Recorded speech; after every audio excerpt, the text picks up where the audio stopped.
সারাদিনে এত ইস্যু হয় যে সবকিছু নিয়ে কথা কওয়া সম্ভব হয় না, কিন্তু এটা নিয়ে কথা কইতেই হবে। আজকের যে বিষয়টা আর কি, সেটা হইতেছে জুলাই যোদ্ধাদের আইনি সুরক্ষা দিতে অধ্যাদেশ হইতেছে। একদিন পরে ঘুম ভাঙিছে সবার। আসিফ নজরুল একদিন পরে অধ্যাদেশ বানাইতেছে।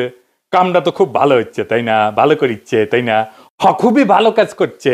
আসিফ নজরুল তো ভালো ছেলে, সন্ধ্যাবেলা হাত মুখ দিয়ে পড়তে বসে। হ্যাঁ, আসিফ নজরুল বাংলাদেশের মানুষদের দূর পাইছে, দূর পটাইতেছে, তাই আঙ্কারে হাতে লেমন চুস ধরাই দিচ্ছে। আসিফ নজরুল আর প্রফেসর ইউনূসের সরকার আঙ্কারে কিভাবে ধাপ্পা দিচ্ছে সেটা না বুঝে দেখি। আসেন আগে আসলে বুঝে দেখি অধ্যাদেশ আসলে কি। অধ্যাদেশ হইল সংসদ ছাড়া, জানে যখন সংসদ নাই তখন সরকার আর রাষ্ট্রপতির মাধ্যমে জারি করা একটা অস্থায়ী আইন। তার মানে এটা আইন কিন্তু সংসদে পাস হয়নি, এবং এইটা এখন জারি করা হইতেছে জরুরি পরিস্থিতির জন্য, যেহেতু সংসদ নাই। আর একটু ভেঙে বলি, ধরেন সাধারণ আইন কিভাবে হয়। স্বাভাবিক নিয়মে একটা প্রস্তাব আসে, সংসদে আলোচনা হয়, ভোট হয়, পাস হয়, রাষ্ট্রপতি সাইন করে সম্মতি দেয়, আইন হয়ে গেল। এইটারে বলা হয় সংসদীয় আইন। কিন্তু তাইলে অধ্যাদেশ আসে কখন? যখন সংসদ বসেনি বা সংসদ ভেঙে গেছে, এখন অধিবেশন চলতেছে না, কিন্তু সরকারের দরকার আছে, এখনই আইন দরকার আছে, অপেক্ষা করা যাবে না। তখন মন্ত্রিসভার পরামর্শে রাষ্ট্রপতি অধ্যাদেশ জারি করে থাকে। তো অধ্যাদেশের আসলে বৈশিষ্ট্যগুলো কি? এক নম্বর হইতেছে এটা আইনের মতো কার্যকর কিন্তু স্থায়ী না। সংসদ বসলে সংসদে অধ্যাদেশকে আনতে হয়, তারপরে অনুমোদন নিতে হয়। অনুমোদন না পেলে অধ্যাদেশ বাতিল। মানে সংসদ কার্যকর না থাকলে, সংসদ না থাকলে রাষ্ট্র যেন অচল না হয়, সেজন্য অধ্যাদেশ এই বিষয়টা জারি আছে। এখন ধরেন পরের সংসদ এটা পাশ করলো না অধ্যাদেশ আসিফ নজরুলের, তাহলে কি হবে? আসিফ নজরুলের কাছে উত্তর আছে? নাই। অধ্যাদেশ সংসদে পাশ হয়ে আইন হইলেও সংসদ চাইলে তো পরের দিনই নতুন আইন করে সেটা বাতিল করে দিতে পারে। এমনকি এই অধ্যাদেশ যেটা আসিফ নজরুল করতে যাচ্ছে সেটা আদালত এখনই বাতিল করে দিতে পারে। তার মানে এটার মূল্য শূন্য, জিরো। তাইলে আসিফ নজরুল কেন এ সাল করতেছে সেটার উত্তর আমরা পরে পাবো। আসেন আগে বুঝে নেই যে আদৌ জুলাইয়ের জন্য দায় মুক্তি দেওয়া সম্ভব কিনা। এক কথায় দেওয়া সম্ভব না, এবং দেয়া যে সম্ভব না এটার কারণ আসিফ নজরুল, তার সাথে আছে ওয়াকার, তার সাথে আছে প্রফেসর ইউনূস নিজে, তার সাথে আছে ডাক্তার জাহেদ, তার সাথে আছে বিএনপি, তার সাথে আছে তারেক রহমান। এরা সবাই এই পরিস্থিতি ইচ্ছা করে তৈরি করছে। কেন? কারণ ঘোষিত বিপ্লব ছাড়া দায় মুক্তি সম্ভব না। দায় মুক্তি কোনো আইনি ব্যতিক্রম না, এটা একটা সার্বভৌম ঘোষণা। যে বিপ্লব ঘোষণা করতে পারে না সে দায় মুক্তি দাবি করার নৈতিক অধিকার, ক্ষমতা এটা কোনোটাই রাখে না। ওয়াল্টার বেনিয়ামিন বিপ্লবী সহিংসতা বনাম আইন রক্ষাকারী সহিংসতা, এইটা একটা কথা বলছিলেন। একদিকে লেখেন বিপ্লবী সহিংসতা, আর একদিকে হতেছে আইন রক্ষাকারী সহিংসতা। আইন তৈরি করে যে সহিংসতা আর আইন রক্ষা করে যে সহিংসতা, দুইটা এক না। উনি বলছেন ল প্রিজার্ভিং ভায়োলেন্স, যেটা পুরানো ব্যবস্থার ভিতরে থাকে, এবং ল মেকিং ভায়োলেন্স, যেটা নতুন ব্যবস্থার জন্ম দেয়। যে সহিংসতার নতুন আইন তৈরি করে না সেটা কেবল অপরাধ। 1971-এর স্বাধীনতা যুদ্ধ ছিল নতুন আইন তৈরি করার লড়াই। 1971-এর স্বাধীনতা যুদ্ধে আমরা যেটা করছি সেটা ল মেকিং ভায়োলেন্স, সেজন্য ওটা অপরাধ না। পুরানো বন্দোবস্ত রেখে সংগঠিত রাজনৈতিক সহিংসতা বৈধ হইতে পারে না, কারণ তা আইন ভাঙে কিন্তু নতুন আইন সৃষ্টি করে না। স্মিথ বলছেন সার্বভৌম সেই যে ব্যতিক্রম ঘোষণা করতে পারে। ওনার একটা বিখ্যাত সূত্র ছিল, উনি বলছেন, ইংরেজিতে কইছেন, বাংলা হইতেছে সার্বভৌম সেই যে ব্যতিক্রম ঘোষণা করতে পারে। বিপ্লব মানে নিয়ম স্থগিত করা, পুরনো বৈধতা বাতিল করা, নতুন বৈধতা ঘোষণা করা। যে বিপ্লব পুরনো সংবিধান, পুরনো আদালত, পুরনো নৈতিক মানদণ্ড চালু রাখে, সে আদতে সার্বভৌম না। সার্বভৌম না হইলে দায় মুক্তি দেওয়ার ক্ষমতা থাকে না, বরং নিজেই ভবিষ্যৎ বিচারের অধীন হয়ে পড়ে। হান্না আরেন্ট বলছিলেন যে সহিংসতা একটা নতুন রাজনৈতিক সূচনা করতে পারে না, উনি বলছেন ফাউন্ডিং মোমেন্ট, এটা তৈরি করতে পারে না, সে সহিংসতা নিজেই নিজের বিরুদ্ধে সাক্ষ্য দেয়। সেই কারণে নতুন রাষ্ট্র গঠন করা ছাড়া সহিংসতা বিপ্লব না, এটা অপরাধ। তিনজনের কথা বললাম। বেনিয়ামিন বলছেন নতুন আইন না বানাইলে সহিংসতা অপরাধ। স্মিথ বলছে ব্যতিক্রম ঘোষণা না করলে সার্বভৌম আসে। আর হান্না আরেন্ট বলছেন নতুন শুরু ছাড়া সহিংসতা ক্ষমতা না। শুধুমাত্র ঘোষিত চূড়ান্ত এবং নতুন শুরুর বিপ্লবী দায় মুক্তি তৈরি করে। পুরানো বন্দোবস্ত রেখা চালানো সহিংসতা আইনগতভাবে না, তাত্ত্বিকভাবেও অবৈধ। আমরা জুলাই বিপ্লবের পরে নতুন আইন বানাইছি, নতুন সংবিধান বানাইছি, বানাই নাই। ডাক্তার জাহেদ তো জান লড়াই দিল জুলাইকে অভ্যুত্থান বলে প্রতিষ্ঠা করার জন্য। বিপ্লব না, ছোটখাটো মানুষ পুতু পুতু করে কথা কয়, আর আমরা হইতেছি উগ্র। কিন্তু এদের ডাক্তার জাহেদের হইতেছে চিকনা বুদ্ধি, সামে এমন মাইর দেবে টেরি পাইবেন না, একদম খাইয়া ফেলবে আর কি। জাহেদ খান জুলাইকে অভ্যুত্থান বলে প্রতিষ্ঠা করার জন্য দেওয়ানা ছিল। অভ্যুত্থান যেটা, সেটা ক্ষমতা দখল করে, কিন্তু নতুন আইন, নতুন বৈধতা, নতুন সার্বভৌমত্ব তৈরি করে না। পুরনো সংবিধান, পুরনো আদালত, পুরনো রাষ্ট্রীয় কাঠামো চালু রাখে। তাই সহিংসতা যেটা, সেটা আইন ভাঙা হয়, আইনের নির্মাতা না। আমরা যেটা জুলাই করছি সেটা আমরা আইন ভাঙছি আইন নির্মাণ করার জন্য। কিন্তু আমাদের নতুন আইন নির্মাণ করতে দেয়নি এই জাহেদারা, এই আসিফ নজরুলেরা, এই প্রফেসর ইউনূসেরা। সেই কারণে এইটা ল ব্রেকিং ভায়োলেন্স হয়ে গেছে, ল মেকিং ভায়োলেন্স হয়নি। অভ্যুত্থানের সময় যে সহিংসতা হয় সেটা পরে অপরাধ হিসাবে বিচারযোগ্য থাকে। সেই কারণে ডাক্তার জাহেদরা 24-এর বর্ষা বিপ্লবকে বিপ্লব না বলে অভ্যুত্থান বলে প্রতিষ্ঠা করার জন্য দেওয়ানা হয়েছিল, যেন জুলাই বিপ্লবীদের পরে জবাই করা যায়।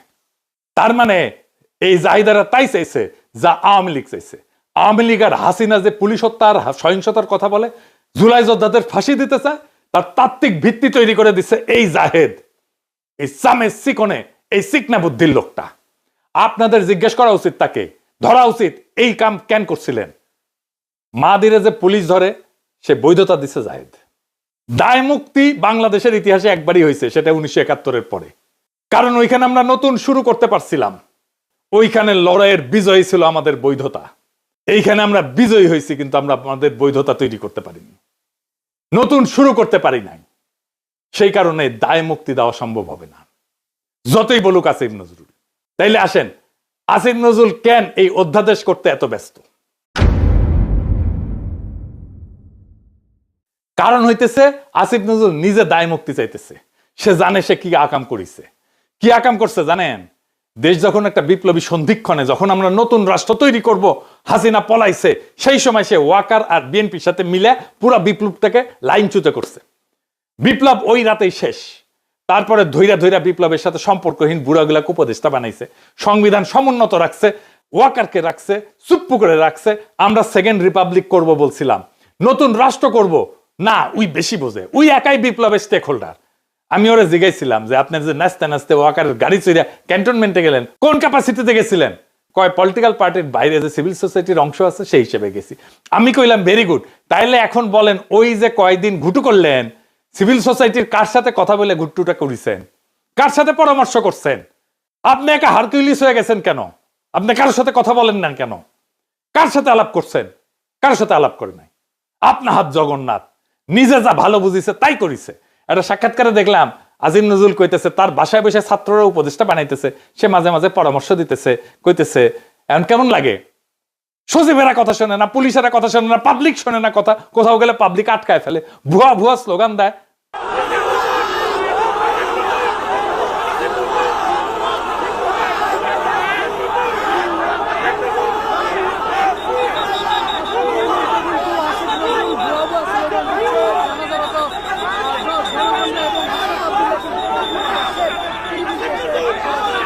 খুব মজা না?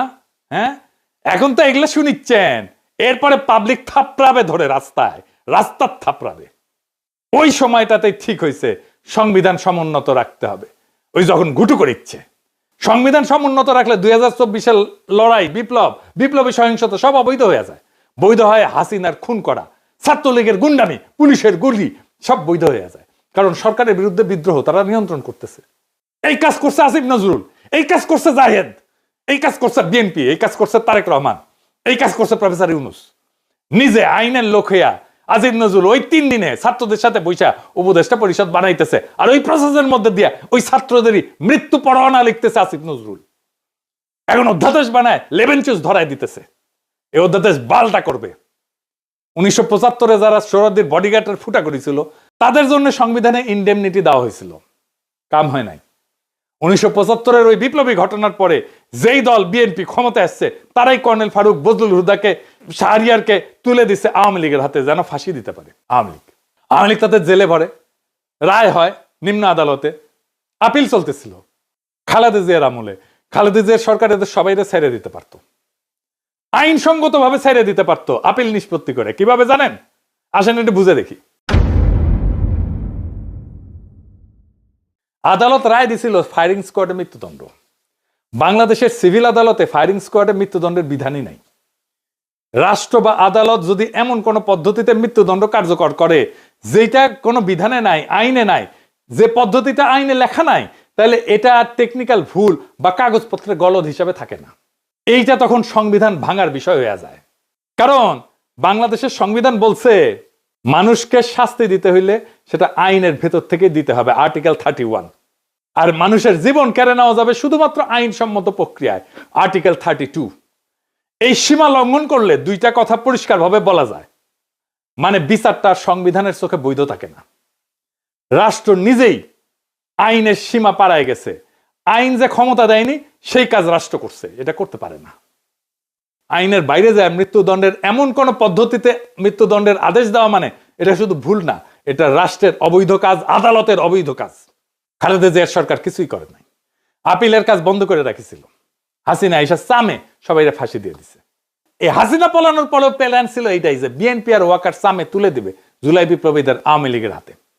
বিএনপির প্ল্যান এখন প্রকাশ্য, তারা আওয়ামী লীগকে ফিরায় আনতে চায়। আমি বেনে বেনে করছি না, আমি প্রমাণ দিতেছি। দেখেন হিন্দু সম্প্রদায়কে দিয়ে কি বলানো হইতেছে। আমি কিন্তু আমার জন্মগতভাবে আমি বিএনপি ছিলাম, বুঝছেন। আমি মাহবুব কমিশন আমলে বিএনপি কমিশনার মেম্বার ছিলাম 3 বার। এখন দেশে আসছি গপ্তর করে, কিন্তু এখন আমি মা বোনকে বলছি নিজের ইজ্জত যদি রক্ষা করতে চান আপনারা সবাই বিএনপি কে ভোট দিন। বিএনপি বলে কেউ অবহেলা করবেন না, কেন এখন আওয়ামী লীগ নেই। এটাই বলছি, যেটা আমাদের মাতৃ জন্মের কথা। মা বোনরা বলছে যে আওয়ামী লীগকে ভোট দিও, বিএনপি কে দিও না। কিন্তু এখন বর্তমান আমরা আছি এখন বিএনপির হাতে, আমাদের আওয়ামী লীগ নাই। তোমরা সবাই নিজের ইজ্জত যদি বাঁচাতে চাও, নিজের একটা মেয়ে যদি বড় হয় মা বাবার বয় থাকে, কিন্তু এখন বয় নেই। আর এখানে সবাই, এখানে আমাদের মা বাবা এরা সবাই, এদেরকে চিনেন। যদি দূরের মানুষ হতো তাহলে বয় ছিল, এরা দূরের মানুষ নেই, এখানে আমাদের দেশের মানুষ। কোনো যদি ক্ষতি হয়, কিছু হয়, আপনাদের ওদেরকে ডাকতে পারবেন। আমরা এখানের মানুষ সবাই, এখানে সবাই একজোট হয়ে 12 তারিখ ভোট দিবেন। সবাই ভোটের জন্য যাবেন, কিন্তু অনেকজন বলে বিএনপি কে ভোট দেবো না, যাবো না। না, এটা মনে করবেন না। বিএনপি কে দিলে মনে করবেন কোনোদিন আবার আওয়ামী লীগের হাতে যেতে পারবেন আপনারা। বিএনপি কে চান, কিন্তু অন্য দল দেখবেন, কিন্তু নিজের হাতে নিজে কপালে হাত মারবেন। এখানে বিএনপি ছাড়া আর কোনো উপায় আমাদের নাই। এখানে হিন্দু বা মুসলিম হোক, সবাই বিএনপি কে চান। আমি বলছি আমাদের এই এলাকার সবাই, আপনারা বিপদের সময় না পেলে এদেরকে পাবেন। এরা এখানে কাছের লোক, এরা দূরের নাই, কেউ হারিয়ে যেতে পারবেন এখান থেকে, আমাদের হাত থেকে, কেন এগুলো আমাদের দেশের লোক। তাই আমি বলছি মা বোনকে, এখানে মহিলা হইয়ে বা পুরুষ হইয়ে ওই বিএনপি কে দেবো না, এই কথা আর বলিয়েন না। কেন আমরা এখন একটাই দল, বাংলাদেশে একটাই দল আছে, ওইটাই কোনো দল না, এটা নিজেরাই দল করছে, যে এটাকে কেউ সমর্থন দেবে না ওই দলকে। আমরাই এখন হচ্ছি যে কি সবাই বলো বিএনপি কে চাই, ভোট চাই, ধানের শীষে ভোট দেবে, এটাই আমরা চাই। আমাদের ধানের শীষে তো ধানের শীষ সবাই, আমি বলছি ধানের শীষে টিকিট দিলে আপনারা মনে মনে বলছেন যে ধানের শীষ কেন দেব, আগে তো আমরা আওয়ামী লীগ ছিলাম না, এখন আমরা আওয়ামী লীগ, ধানের শীষে আওয়ামী লীগ মনে করবেন কেন? আওয়ামী লীগ আসার জন্য আমরা, এটা একটা পথ। আমরা বিএনপি কে যদি চাই, বিএনপি দেখে 10 বছর বাদ হলে আমাদের নেত্রীকে আবার আনবে, জানেন যে এটা। কিন্তু ওদের হাতে যদি চলে যায়, পাকিস্তানে চলে যেতে হবে সবাইকে, মনে করবেন। শুনলেন তো, কইতেছে আগে আমরা আওয়ামী লীগ ছিলাম, এখনো আমরা আওয়ামী লীগই আছি। ধানের শীষকেই আওয়ামী লীগ মনে করবেন কেন? কারণ আওয়ামী লীগ আসার জন্য এই একটাই পথ। আমরা বিএনপি কে যদি চাই, বিএনপি দেখেন 10 বছর পরে হইলেও আমাদের নেত্রীকে আবার আনবে। শুনেছেন, নিজের কানে তো শুনলেন। আর একটা প্রমাণ দিতেছি, আসেন সে প্রমাণটা দেখি। এই যে সংসদ নির্বাচন হইতেছে, এখানে এমপি কে ভোট দেওয়া ছাড়া একটা গণভোট হবে। সে গণভোট হবে বিএনপি কিন্তু ঘরের মধ্যে এইগুলা স্বীকার করে এসেছে গণভোটে যে সমস্ত জিনিস থাকবে। এই গণভোটে হ্যাঁ বা না ভোট দিতে হবে। হ্যাঁ ভোট দিলে কি কি পাবেন? আপনি 12টা জিনিস পাবেন। 12টা কিভাবে আগামী রাষ্ট্র চলবে সেটা ঠিক করতে পারবেন। কি কি সেটা একটা একটা করে বুঝে দেখি, শুনেন মন দিয়া। আপনি কি এমন একটা বাংলাদেশ চান যেখানে তত্ত্বাবধায়ক সরকার, নির্বাচন কমিশন, সরকারি কর্ম কমিশন মানে যেটাকে পিএসসি বলা হয়, এটা গঠনে সরকারি দল এবং বিরোধী দল একত্রে কাজ করবে? সুন্দর কথা না? 2 নাম্বার, সরকারি দল ইচ্ছামতো সংবিধান সংশোধন করতে পারবে না। সুন্দর না কথাটা? 3 নাম্বার, সংবিধানের গুরুত্বপূর্ণ পরিবর্তনের ক্ষেত্রে গণভোটের বিধান চালু হবে। সুন্দর না? আমরা সবাই মিলে ভোট দিয়ে ঠিক করব। 4 নাম্বার, বিরোধী দল থেকে ডেপুটি স্পিকার এবং গুরুত্বপূর্ণ সংসদীয় কমিটি সমূহের সভাপতি নির্বাচিত হবেন বিরোধী দল থেকে। সুন্দর না? যত মেয়াদী হোক কেউ সর্বোচ্চ 10 বছরের বেশি প্রধানমন্ত্রী থাকতে পারবে না। সংসদের নারীর প্রতিনিধিত্ব পর্যায়ক্রমে বাড়বে। ক্ষমতার ভারসাম্য প্রতিষ্ঠার জন্য পার্লামেন্টে একটা উচ্চ কক্ষ গঠিত হবে। দেশের বিচার ব্যবস্থা স্বাধীনভাবে কাজ করবে। সুন্দর কথা না? আপনার মৌলিক অধিকারের সংখ্যা বাড়বে। কি রকম একটা মৌলিক অধিকার হইতেছে, ইন্টারনেট সেবা কখনো বন্ধ করা যাবে না, এটাকে মৌলিক অধিকার হিসেবে ঘোষণা দিবে। তার হাসিনা এটা বন্ধ করে দিছিল। দণ্ডপ্রাপ্ত অপরাধীকে রাষ্ট্রপতি ইচ্ছা মতো ক্ষমা করতে পারবে না। ফাঁসি দিলেও তো ক্ষমা করে দেয়, জেল দিলেও ক্ষমা করে দেয়। রাষ্ট্রপতি এবং প্রধানমন্ত্রী ক্ষমতার মধ্যে ভারসাম্য থাকবে। রাষ্ট্রভাষা বাংলার মর্যাদার পাশাপাশি অন্যান্য জাতিগোষ্ঠীর ভাষাও সাংবিধানিকভাবে স্বীকৃতি হবে। সব সুন্দর কথা না? 12টা কথা। হ্যাঁ ভোট দিলে সবগুলো পাবেন, এই যতগুলো আছে সবগুলো। না ভোট দিলে কিছুই পাবেন। কিন্তু বিএনপি কি বলতেছে দেখেন, বিএনপি কি বলতেছে, জনগণকে কি বলতেছে শোনেন, নিজের কানে শোনেন। এখানে আরেকটা ব্যালট হবে হা এবং না। আপনারা একটু গণভোট হয়েছেন না? এটা গণভোট হবে হা এবং না। যদি আপনারা যারা আওয়ামী লীগ করেন, যারা অন্যান্য দল করেন, তাদের কাছে তাদের জ্ঞাতার্থে সুবিধার্থে আমি জানাচ্ছি, যদি হা জয়যুক্ত হয় কোনো ক্রমে, সারা দেশে যদি হা জয়যুক্ত করা মানে ভোটে জয়যুক্ত হয়, তাহলে এদেশের স্বাধীনতার পরে 72-এ যে একটা সংবিধান ছিল, শেখ মুজিবুর সাহেব করেছিল, ডক্টর কামালের হাতে লেখা, এই সংবিধান টোটাল ডাউমিট করে দেবো, মানে মুছে ফেলবো। স্বাধীনতার যে আছে 71 সালে যে যুদ্ধটা হয়েছিল, এই যুদ্ধটা 71 সালের কোন ঘটনায় বাংলাদেশে আর থাকবে না। আপনার ইয়ের মধ্যে যে সংস্কার করতে চাইতেছে, যে সংস্কারের জন্য হানা বুট হইতেছে, এদের মধ্যে লেখা আছে 71 সালকে বাদ দিয়ে 24-এ যে ইটা হয়েছে, গণঅভ্যুত্থানটা হয়েছে, 71 জায়গাটা নিবে 24 সাল। কেন নিবে? এটা একটা কারণ আছে, জামাত ইসলামের একটা কারণ আছে। জামাত ইসলাম 71 সালে দেশের স্বাধীনতা চায় না, এদেশে বাংলাদেশের স্বাধীন হোক, বাংলাদেশ স্বাধীন হোক, জামাত ইসলাম কিন্তু এটা চাই নাই। যারা আওয়ামী লীগ করেন তারা একটু খেয়াল করে শোনেন।